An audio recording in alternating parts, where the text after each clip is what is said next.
L'école aujourd'hui, de ce qu'on a appris, c'est le seul moyen, la seule voie pour devenir quelqu'un dans la vie. Comment quelqu'un qui ne va pas à l'école peut réussir? Donc si vous dites ça, c'est imposer une volonté. C'est pas la seule voie. Et d'ailleurs, même c'est la voie la plus risquée. Mais pourtant, vous êtes allé loin à l'école, au fait. Oui, mais moi, quand le médecin prend 7 ans pour devenir docteur, c'est pas en 7 ans qu'il soigne le malade.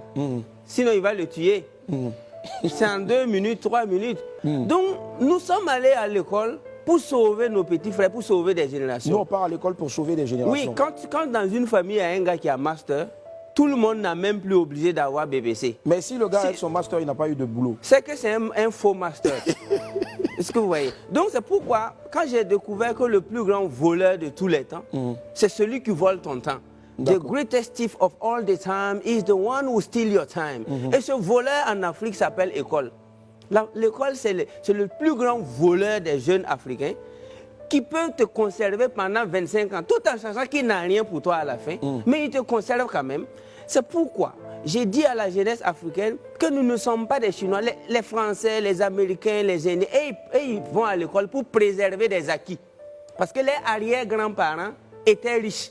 Mais si ton papa n'a rien, ta maman n'a rien, c'est toi qui cherches master, mais tu n'auras que tes yeux pour pleurer après. Parce Donc, qu'est-ce qu'il faut faire au lieu de chercher ce qu'il faut faire, il faut chercher l'essentiel. L'essentiel, c'est de savoir lire et écrire, de savoir raisonner. Et tu rentres dans l'auto-éducation. Pourtant, on lit et écrit, on apprend à lire et à écrire à l'école. Oui, mais quand on va remonter en 3000 ans avant Jésus-Christ, ils ont bâti les pyramides comment? Là, moi, je repose la question. Mais c'était des gens qui apprenaient dans le tas. Allez-y étudier l'histoire des Platon, les Aristote, les Épicures. À l'époque, la sagesse était livrée en live. Vous travaillez, ils faisaient des one-third, one-third, one-third. One-third, ça dit un tiers de ton temps, c'est pour apprendre. Un autre tiers de son temps, c'est pour appliquer. Et un autre tiers, c'est pour aider les autres. Donc, les gars prenaient cours maximum 3-4 heures par jour, et le reste c'était pour travailler et bâtir. Mais aujourd'hui, nous avons une jeunesse capable de prendre cours de 8h à 18h, comme si c'était pour fabriquer des avions. Et alors qu'après, c'est juste pour devenir chômeur. Donc, on ne peut pas risquer toute une vie et une jeunesse à la recherche d'un papier sur lequel on écrit nom, prénom, diplôme et puis cachet.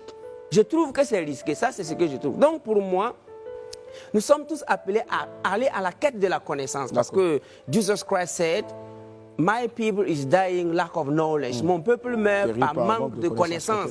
Mais il n'a pas dit manque de diplôme.